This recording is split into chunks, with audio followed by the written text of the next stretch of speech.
be honest, if you're looking for kids that are gonna be Goku, you're not gonna find it. Now that all the Goku tards who clicked on the video, can he be Goku though? It's gone. I'm gonna get straight to the point. This season, we've seen some of the greatest characters in anime that I've seen in a while, and a lot of them not being of legal age yet. What do you mean by that? I worded that so wrong. My point is, a lot of these new characters have been literal children. But like every anime character who has a dark backstory and comes back and destroys has a dark backstory and becomes the most wholesome character in the world, these children actually turn out pretty great. Now, for them to hold the title of strongest children in anime, it's not mainly necessarily strength. Now, for this ranking of strength, we're going through hardship, vulnerability, maturity, and last of all, I want to just compare them to myself. Realistically, these children go through so much and everyone just putting them down that I don't even know if I can handle it myself. I'm joking. I'm a literal god. Like, they can't even hold me. For the first one, we know him. We love him. His name is Kotaro. And the show he comes from is Kotaro Lives Alone. Now, this story is about a young boy who is very mature for his age. The reason is, though, he had to mature a lot faster than he might have wanted to.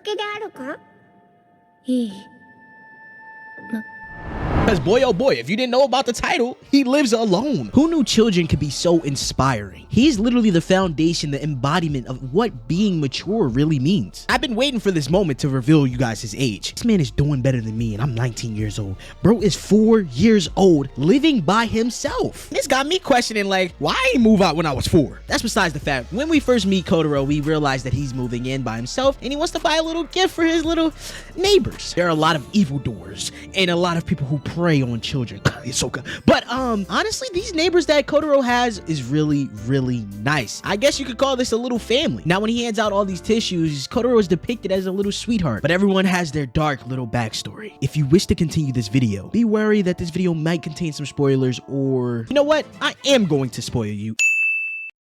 If you want to continue this video, you're gonna get spoiled. So if you don't want to get spoiled or you don't care about getting spoiled, then keep watching or skip ahead, because the next one is gonna have spoilers too. So you better hope you've seen that. I don't know, a lot of you might get triggered or a little upset about the things that Kotaro had to endure. So if you don't think you're ready, you can skip ahead. Let's fast forward a bit so we can learn a little more about Kotaro's backstory and then go back in time. Before this young man, yeah, I think we can call him a young man. Before this young man started living alone, he actually was living in a foster care home. Now, the reason for this, we realized that Kotaro as a child was really neglected. This kid wore the same clothes. He had no one to really take care of him. He had no entertainment, and let alone have anyone to cook him meals. And I know you're probably wondering, well, where did his parents go while he was in a foster care home? Throughout the episodes, we learned that Kotaro's father can't be around Kotaro. Kotaro literally has a restraining order on him. I have absolutely no clue what his father could have done. Nigga, did I just catch you on the beach?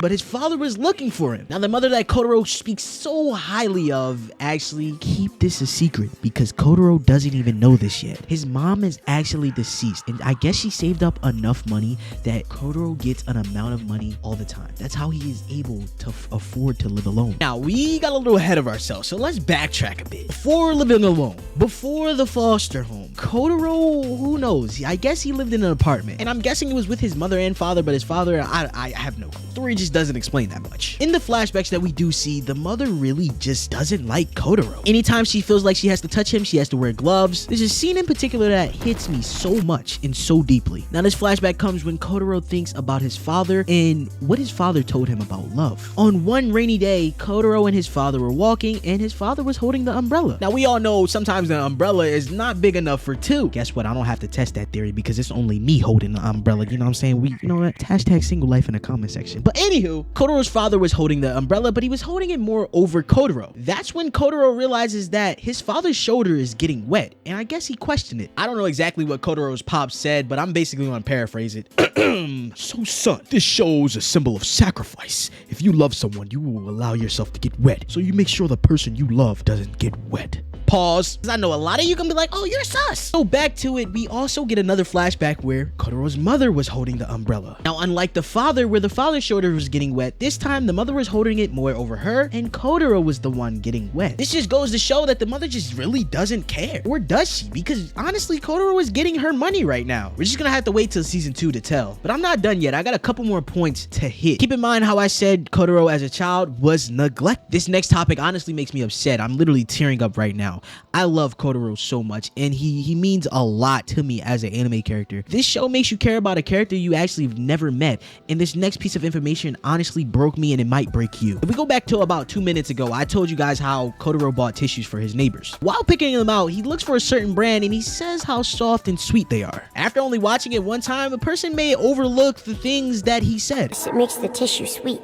Soft and sweet. I'll repeat it one more time and let you see if you can guess what I mean when he says soft and sweet. When Kotaro was neglected, he didn't have food or anyone to cook for him, and I tried to foreshadow this ahead when I said that. So if you guessed that Kotaro was eating these tissues to survive, you were right. This is a fact that truly hurts and haunts me when I first heard it, and it makes me tear up. There is more points as to why Kotaro would be considered one of the strongest children in anime. I think I truly named enough as to where I can move on into the next topic of how Kotaro is living right now. The way that Kotaro honestly presents himself, he presents himself better than most adults, let alone he's living better than most adults. And after hearing his story, you might think he want to be edgy and emo and look like Sasuke all day, but truth is, Kotaro is a very wholesome child. But I'm not gonna sit and act like his past doesn't haunt him, because fact is, it still does. The reason he's on the strongest characters in the anime list is simply for the fact of how mature he is for everything that he went through. But this is a pro and a con, because bro is 4 years old acting like he's 32. He doesn't get the chance to go and have fun. We realized this in one of the episodes where Kotaro goes out and he has a little too much fun and then regresses back into his old self as if he has to be mature, as if he can't be a kid. This is why Kotaro literally has my respect. He's not a dumb little kid. He's not a dumb little 4-year-old. He's literally one of the smartest, most maturest 4-year-olds I've ever seen in anime. When it comes to me in that situation, I don't know what I would do, because that's a crazy situation, especially number one, living alone, paying your own bill.